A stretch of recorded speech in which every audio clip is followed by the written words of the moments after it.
Hello everyone, welcome to our channel. So నిన్న మనకు దాశరథి పురస్కారాన్ని తెలంగాణ ప్రభుత్వం ఇవ్వడం జరిగింది.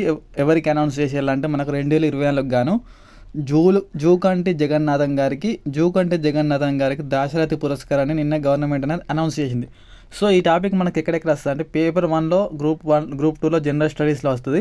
అదేవిధంగా పేపర్ 4లో మనకు తెలంగాణ కల్చర్ సంబంధించి ఉంటుంది, అక్కడ వస్తుంది. ఈ 2 పేపర్స్లో ఈ టాపిక్ అనేది మనకు కవర్ అవుతుంది. సో ఇది ఇంపార్టెంట్. చూద్దాం దీనికి సంబంధించిన ఇన్ఫర్మేషన్. సో 2024 కానీ మనకు జూకంటి జగన్నాథం గారికి ఈ దాశరథి పురస్కారం అనేది లభించింది. సో ఈ జూకంటి జగన్నాథన్ అనే వ్యక్తి మనకు రాజన్న సిరిసిల్ల డిస్టిక్ చెందినవాడు. సో ఈయన 2007 నుంచి 2013 మధ్య తెలంగాణ రచయితల సంఘం అధ్యక్షుడు పనిచేశాడు. సో 2014 నుంచి మనకు అఖిల భారత రచయితల సంఘం అధ్యక్షుడు ఈయన పనిచేస్తాడు.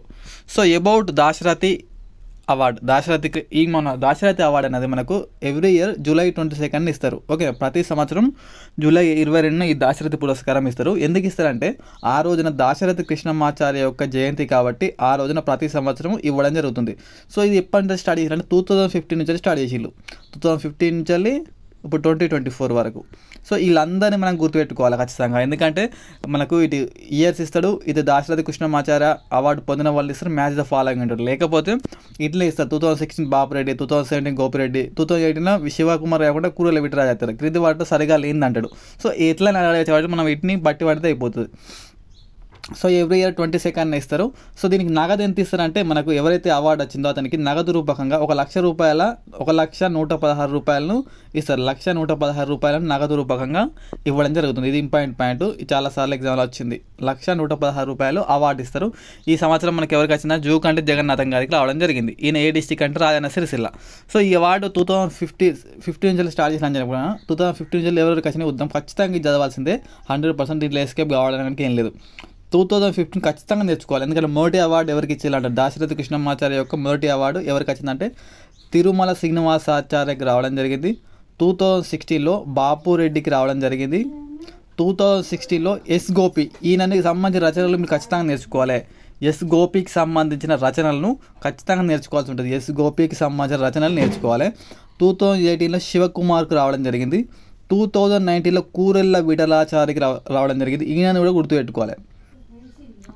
ఓకే, ఈయనది కూడా గుర్తుపెట్టుకోవాలి. కూరెళ్ళ విఠలాచార్యని కూడా గుర్తుపెట్టుకోవాలి. నెక్స్ట్ 2020కి తిరునగరి రామానుజాచార్య, ఈయనను కూడా గుర్తుపెట్టుకోవాలి. ఈయన రచనలు ఖచ్చితంగా చదవాల్సి ఉంటుంది. నెక్స్ట్ 2021కు ఎల్లూరి శివారెడ్డి. 2020కి వేణు సంకోజ్, ఈయన కూడా గుర్తుపెట్టుకోవాలి. వేణు సంకోజ్ యొక్క రచనలు పాటలు గుర్తుపెట్టుకోవాలి. నెక్స్ట్ 2023 అయాచితం నరేశ్వర శర్మకు రావడం జరిగింది. సో ఇది నేను ఏవైతే బ్లూ కలర్లో పెట్టినో ఆ బ్లూ కలర్ అన్నీ మీరు ఖచ్చితంగా పర్సన్స్ యొక్క రచనలు కూడా నేర్చుకోవాలి. ఈ పీడిఎఫ్ వచ్చేసి మన టెలిగ్రామ్ ఉంటుంది, టీఎస్పీఎస్సీ గురువు కింద డిస్క్రిప్షన్లో అయితే లేదా టీఎస్పీఎస్సీ గురువు అని టెలిగ్రామ్ సెర్చ్ చేసిన ఉంటుంది, అక్కడ ఈ పీడిఎఫ్ పెట్టేస్తే ఆ కన్సల్ట్ తీసుకోండి.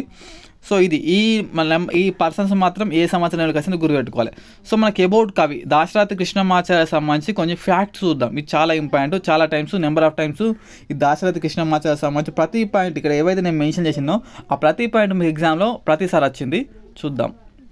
సో అబౌట్ దాశరథి కృష్ణమాచార్య, ఈయన మహబూబ్ నగర్ జిల్లాకు సంబంధించిన వ్యక్తి. మహబూబాబాద్, నాట్ మహబూబ్ నగర్, మహబూబాబాద్ డిస్టిక్ సంబంధించిన వ్యక్తి. సో ఈయన ఇది చాలా ఇంపార్టెంట్. 2 టైమ్స్ ఎగ్జామ్లో వచ్చింది. తెలంగాణ మూమెంట్లో ఉంటుంది మనకు. 2 టైమ్స్ ఎగ్జామ్లో వచ్చింది. 1977 నుంచి 83 వరకు ఏపీ ఆస్థాన కవి, ఆంధ్రప్రదేశ్ రాష్ట్రం యొక్క ఆస్థాన కవిగా మనకు దాశరథి కృష్ణమాచార్య గారు చేశారు. సెకండ్ పర్సన్ అన్నట్టుగా ఇట్లా ఏపీ ఆస్థాన కవి వేసిన సెకండ్ పర్సన్. సో ఈయననే ఎన్టీఆర్ ప్రభుత్వం వచ్చిన తర్వాత ఈయనని దాశరథి కృష్ణమాచార్యని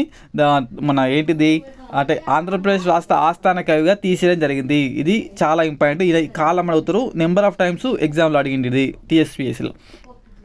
మా నిజాం రాజు జన్మల బూజు అని ఒక వ్యాఖ్యానం ఇచ్చాడు. ఇది కూడా మనకు ఎగ్జామ్లో రావడం జరిగింది. సో ఈయన యొక్క ముఖ్యమైన రచనలు అగ్నిధార, రుద్రవీణ, మహోద్రోద్యమం, ఈ 3 కూడా చాలాసార్లు ఎగ్జామ్లో అడిగింది. ఇది కూడా చాలాసార్లు ఇది హెచ్డబ్ల్యూలో వచ్చింది.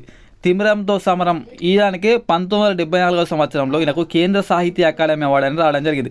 క్వశ్చన్ అడుగుతుంది, క్రింది వాటిలో దాశరథి కృష్ణమాచార్య యొక్క ఏ రచనకు కేంద్ర సాహిత్య అకాడమీ రావడం జరిగిందంటే ఇది ఇస్తాడు, అగ్నిధార ఇస్తాడు, రుద్రవీణ ఇస్తాడు, మహోద్రోదయం ఇస్తాడు, తిమిరంతో సమరం ఇస్తాడు. సో మనం ఏం పెట్టాలి, తిమిరంతో సమరం అని పెట్టాలి. మరొక రచన వచ్చేసి గలీబ్ గీతాలు.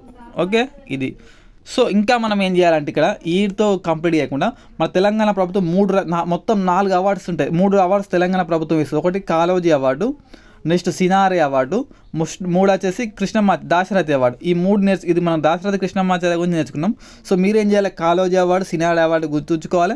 నెక్స్ట్ కేంద్ర సాహిత్య అకాడమీ పొందిన తెలంగాణ కవులు ఎవరు, వాళ్ళ రచనలు ఏంటి, ఏ ఇయర్లో పొందారు అనేది నేర్చుకోవాలి. సో ఇది టాస్క్ అన్నట్టు. సో ఇట్లా చదవాలన్నట్టు ప్రతిరోజు మనం ఖచ్చితంగా ఏమేమి ఉన్నాయో అవన్నీ పెడదాం. సో ఖచ్చితంగా టెలిగ్రామ్లో జాయిన్ కాండి.